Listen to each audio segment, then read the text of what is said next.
9h25. Repita. 9h25. A Câmara retoma hoje a discussão do projeto que flexibiliza a lei de improbidade, com a votação dos destaques ao próprio texto base. Sobre essa proposta, a gente conversa agora com o deputado federal Paulo Ganimi, do Novo do Rio de Janeiro. Tudo bem, deputado? Mais uma vez, bem-vindo aqui à Jovem Pan.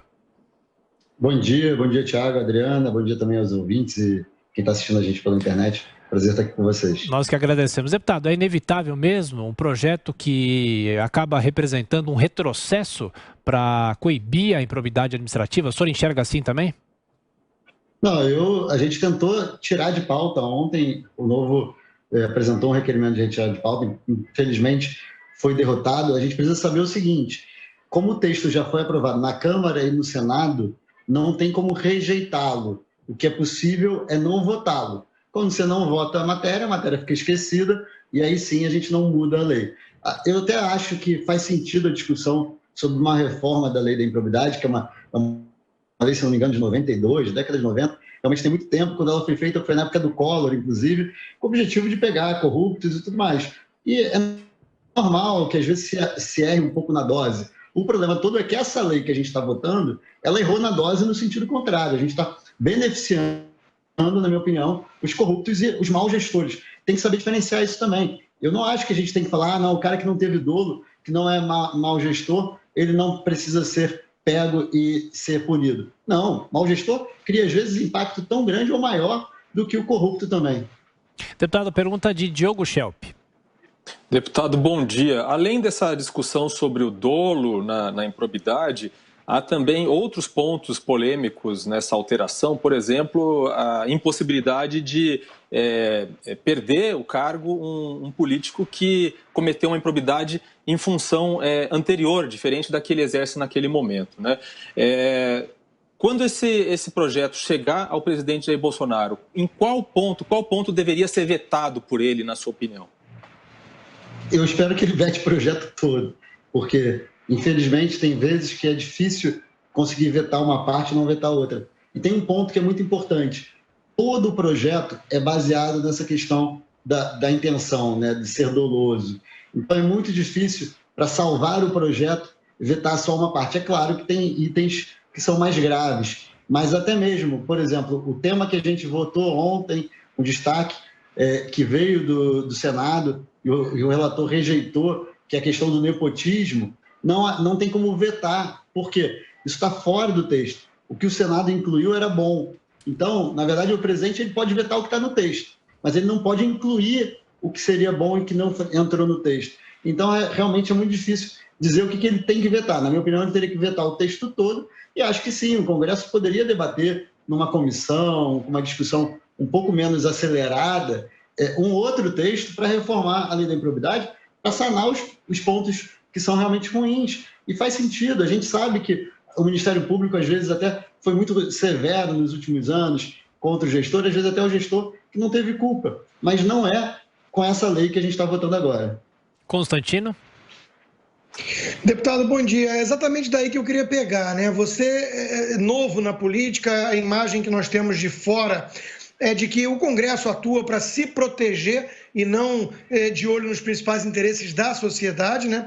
Mas, ao mesmo tempo, existe uma crítica que me parece legítima, mesmo de fora, do tal apagão da caneta, né? Muitos gestores públicos saem repletos de processos e tudo mais, e muitas vezes isso dificulta tomadas de decisões num momento ali difícil, ainda mais, por exemplo, a gente está vendo agora uma pandemia. Qual a sua percepção, deputado, agora de dentro da política? Isso é uma crítica legítima, isso é real? Existe muita gente com boas intenções e que tem essa dificuldade por conta do mecanismo de incentivos. Como é que o senhor enxerga isso depois da experiência na política?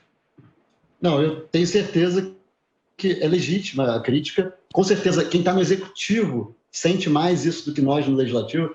Então, acho que eu precisaria estar no executivo até para ter mais lugar de fala, né, nesse sentido.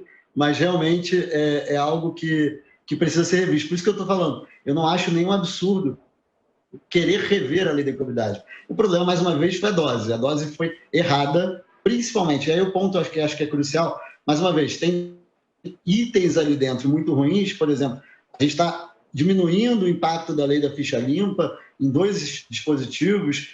Um deles que fala sobre quando deve-se iniciar a pena, né, que hoje, no caso de itens graves, é na primeira instância, com a mudança que está sendo feita, vai para o trânsito em julgado. Tem outro item, a própria questão do nepotismo também. Isso seriam itens pontuais que daria para melhorar. Agora, o texto como um todo, ele realmente muda a intenção da lei, de forma muito grave, a questão do dolo. Mas por que isso é ruim? Não só porque, na minha opinião, não só quem é intencionado, mal intencionado, mas também quem é mau gestor deveria ser punido, mas principalmente porque é muito mais difícil você comprovar a intenção, comprovar o dolo. Então, nesse sentido, também é muito perigoso o que está sendo mexido. Então, por exemplo, eu acho normal, até ressalto aqui o deputado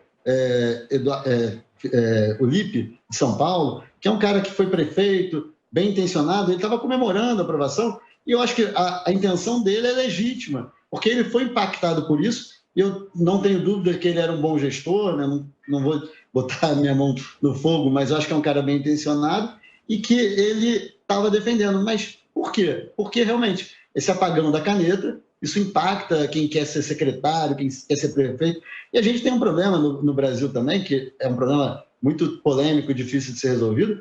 Um secretário de governo, um secretário municipal, um secretário estadual, ele muitas vezes, para ser um cara bom, você traz ele do mercado para ganhar muito menos na gestão pública do que na iniciativa privada. E ainda ter que enfrentar depois o Ministério Público, a Justiça, ter que pagar multa, poder ser condenado e tudo mais. Como é que você resolve isso? Eu acho que é uma discussão importante, tem que ter. Acho, inclusive, que a sociedade está evoluindo, o Ministério Público tem que evoluir, Tribunal de Contas da União, estadual, municipal, onde tem que evoluir, mas essa lei, ela, na minha opinião, ela ultrapassa um pouco o que seria o correto numa mudança dessa legislação. Tanto que não é uma opinião só nossa, na verdade a opinião é do Partido Novo, a opinião é de alguns parlamentares que votaram junto com a gente pela retirada de pauta, e é também da sociedade civil, daquelas instituições que defendem o combate à corrupção e estão enxergando essa lei também um retrocesso no combate à corrupção.